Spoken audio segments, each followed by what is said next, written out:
hi hello' নমস্কাৰ চাকৰি ওলাইছে 26,441টা গ্ৰেড 3 আৰু গ্ৰেড 4 দুটা ভাগত এই 26,000ক ভাগ কৰি দিছে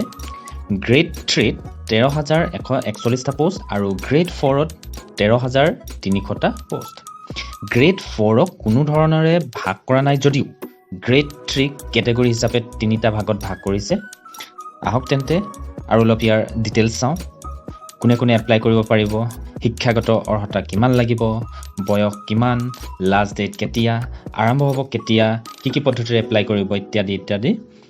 নমস্কাৰ মই পল আৰু আপুনি চাই আছে নতুন আশা প্ৰথমে এপ্লাই কৰা পদ্ধতিটো হৈছে অনলাইন যি সকলোৰে বাবে সুবিধাজনক কাৰণ আপুনি যিকোনো ঠাইৰ পৰাই কৰিব পাৰিব তাৰপিছত ইয়াৰ লাষ্ট ডেট হ'ল 30 মে 2022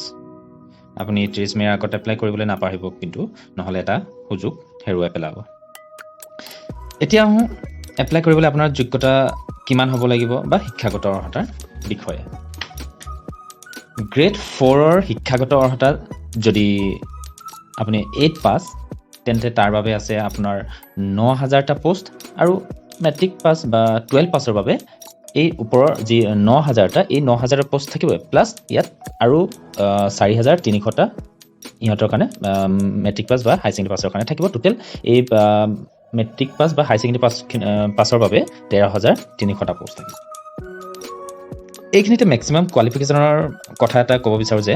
কিছুমান ক্যান্ডিডেটে গ্ৰেজুৱেট হৈও এই গ্ৰেড 4ৰ কিছুমান পোষ্টত এপ্লাই কৰা দেখা যায় কিন্তু হিহঁতে এই পোষ্টৰ বাবে এপ্লাই কৰিলেও যোগ্য প্ৰাৰ্থী নহব কেনেকৈ গম পাব বুলিও বহুতে মোক প্ৰশ্ন কৰে গতিকে সকলোকে ক'ব বিচাৰো যে এই পোষ্টৰ বাবে আপোনালোকে আপোনালোকক এক্সচেঞ্জ কাৰ্ডৰ প্ৰয়োজন হ'ব আৰু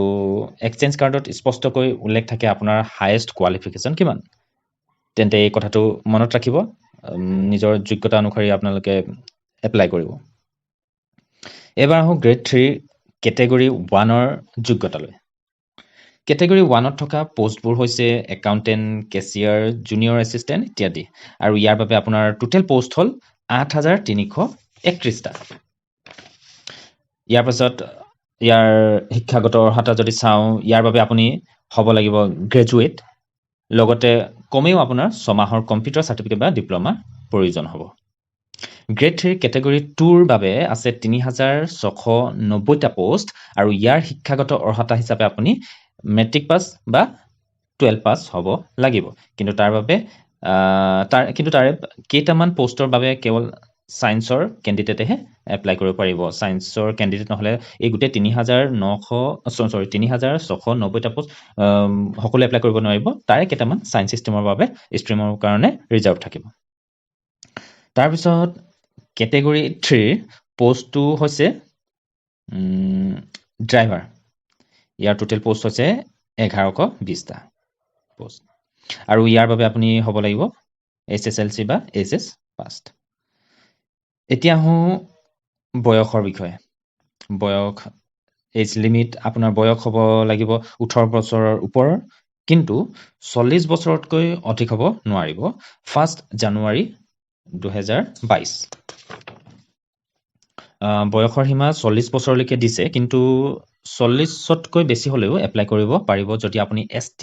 বা SC হয় তেন্তে 5 ইয়াৰ্স ৰেহাই মানে 45 বছৰলৈকে যদি OBC বা MOBC হয় তেন্তে 3 বছৰ ৰিলেক্স এক্স সাৰ্ভিসম্যান হয় যদি আপোনাৰ 2 ইয়াৰ্স ৰিলেক্স আৰু যদি আপুনি PWD ক্যাটেগৰী হয় তেনে 10 বছৰ ৰেহাই পাব আগতে মই এক্সচেঞ্জৰ কথা উল্লেখ কৰিছো যেটো আপোনাৰ এখন এক্সচেঞ্জ কাৰ্ড থাকিব লাগিব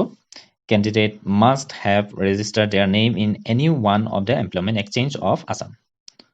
তাৰপিছত এইটো পইণ্ট অলপ দুখ লগা হেয়া হৈছে আপুনি অৰিহণা এটা দিব লাগিব যি এপ্লিকেশন ফিজ যি আনৰিজাৰ্ভ OBC MOBC বোৰে গ্ৰেড 3 ৰ বাবে 350 টকা আৰু গ্ৰেড 4 ৰ বাবে 200 টকা SC বা ST বোৰে 250 টকা গ্ৰেড 3 ৰ বাবে আৰু 150 টকা গ্ৰেড 4 ৰ বাবে দিব লাগিব তাৰপিছত মূল কথাখিনি হেয়া আছিল পুনৰবাৰ ডেটৰ কথা কৈছো 11th এপ্ৰিল 11 এপ্ৰিলৰ পৰা এপ্লাই কৰিব পাৰিব আৰু 30 মে লৈকে আপুনি এপ্লাই কৰিব পাৰিব তাৰ মানে 11 মে ফাৰ্স্ট ষ্টাৰ্টিং হ'ব আৰু 30 মে লাষ্ট যদি কেনেকৈ এপ্লাই কৰিব সেই বিষয়ে জানিব বিচাৰে তেন্তে 11 এপ্ৰিলত আমাৰ এটা ভিডিঅ' আহিব চেনেলত ভিডিঅ'টো পাই যাব এবাৰ চাই ল'ব আৰু যদি কিবা আপোনাৰ প্ৰশ্ন থাকে কমেণ্ট কৰি সুধিব পাৰিব ধন্যবাদ